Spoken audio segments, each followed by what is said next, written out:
Whether we like it or not, we're getting older as a society.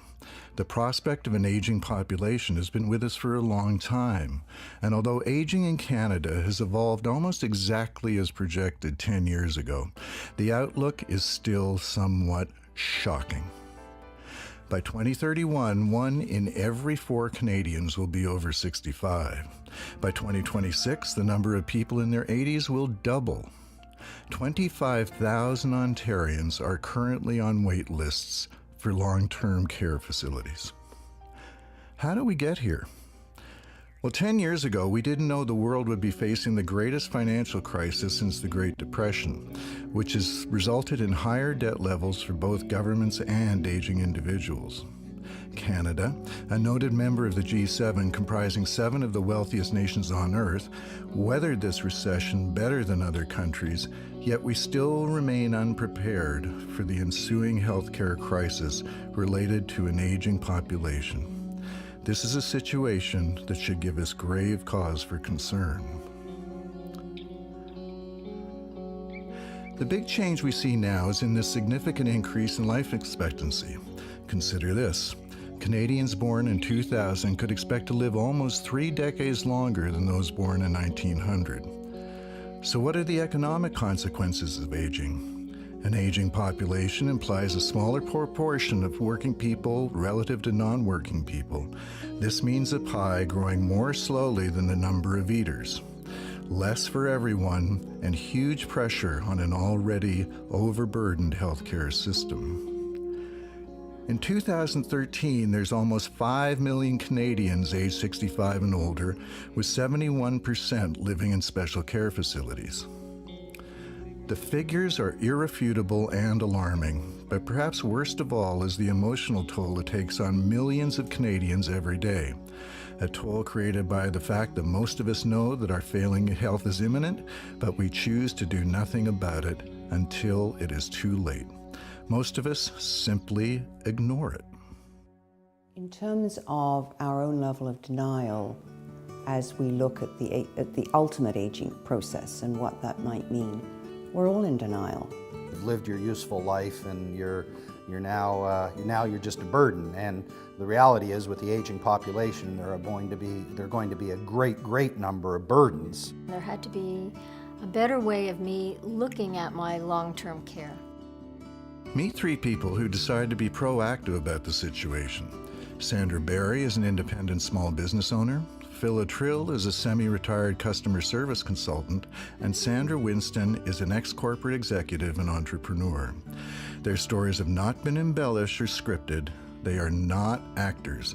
They're 3 people whose individual situations led them to the same destination and eventually to peace of mind. Before we hear those stories, let's debunk some myths. Many people think that one obvious solution to an aging population is to rely on the government and retirement homes or assisted living facilities. In actual fact, most people want to be able to stay in their own homes for as long as possible when they require assistance. The quality of care is better and longevity is increased. Let's take a look at some facts about the state of long-term care in this country. There are so many service providers, organizations, agencies, companies, institutions, and bureaucracies, all claiming to have the solutions. Add to this the inherent stress and intensity of the circumstance, and it quickly becomes a catch-22 of information overload. Canadians must be empowered by knowledge, but true knowledge. And here's some scary knowledge. A report from PricewaterhouseCoopers found that Ontario provided only 2.04 hours of direct care per resident each day, well below the minimum staffing standard of 4.1 hours recommended by geriatric experts. And still, 25,000 Ontarians are waiting for a room. So do you really think the government is going to look after you when you can't look after yourself? I think a large number of people do assume that the government will look after them, that we are a Medicare-based society and one size fits all for everything.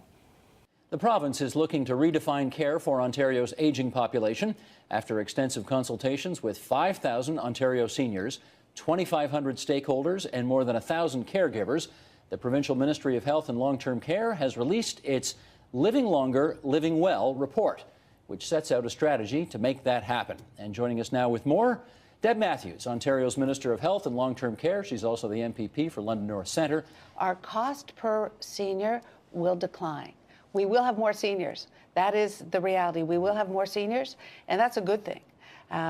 But we have to do a much better job of delivering much better coordinated care, keeping people out of hospital, keeping people out of long-term care if they don't need to go into long-term care.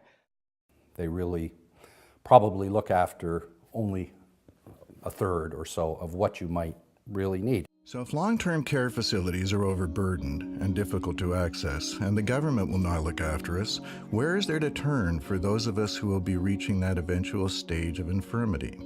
Dr. Irving Raber explains that there is indeed a solution.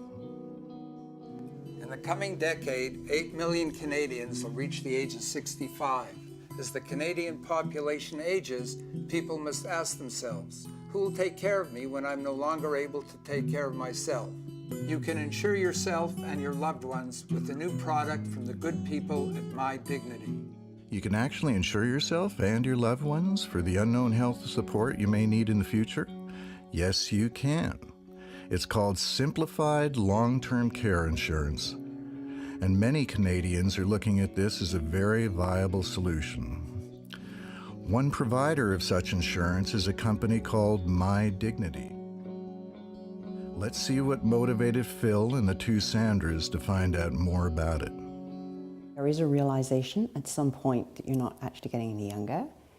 Things that happen to other people can happen to you, and you suddenly become aware that perhaps retirement or post-retirement will consist of a period when you're as healthy as you expect to be, and then maybe not so healthy. And so provision needs to be made for that.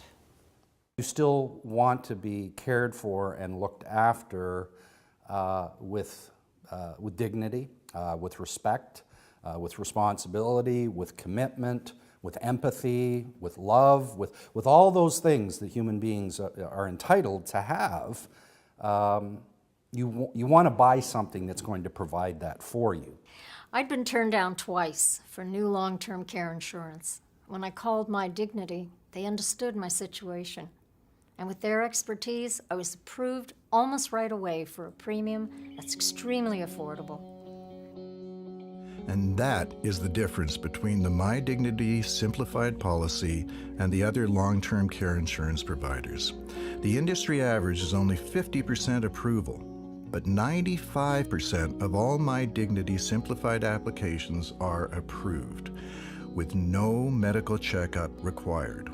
In short, it's easy to apply for, affordable, and easy to obtain. The procurement of long-term care insurance can be viewed as both the greatest gift you can give to yourself or the most considerate gift you can give to others. But whichever way it's viewed, the reasons behind it are steeped in a very sensible reality. None of us want to lose our dignity in old age or become a burden to those we care about. Hold my head high and say, you know what, kids, don't worry about it. There's that policy in the drawer. There's that policy there. And you guys, you make sure you tap into that so that, I'm not a burden to you. A policy in a drawer that leads to peace of mind. All procured with no medical checkup, just a simple questionnaire. So as all the facts and figures of our aging population are analyzed, pondered, and fretted over by millions of us, there's a simple solution to at least ensure that we can be looked after when we can no longer look after ourselves. Simplified long-term care insurance. Insurance that can provide benefits such as personal support workers, home conversion expenses, transportation expenses, health monitoring systems, medical supplies, wheelchairs, physiotherapists, and a host of other services depending on the policy you select. So if wisdom does indeed come with age, then the ability to prepare for the inevitable future should help us live with clarity. Or, as the philosopher Jean-Paul Sartre put it, The more sand that has escaped from the hourglass of our life, the clearer we should see through it. So take time to prepare now. For more information on simplified long-term care, call the number on your screen and secure your dignity your way.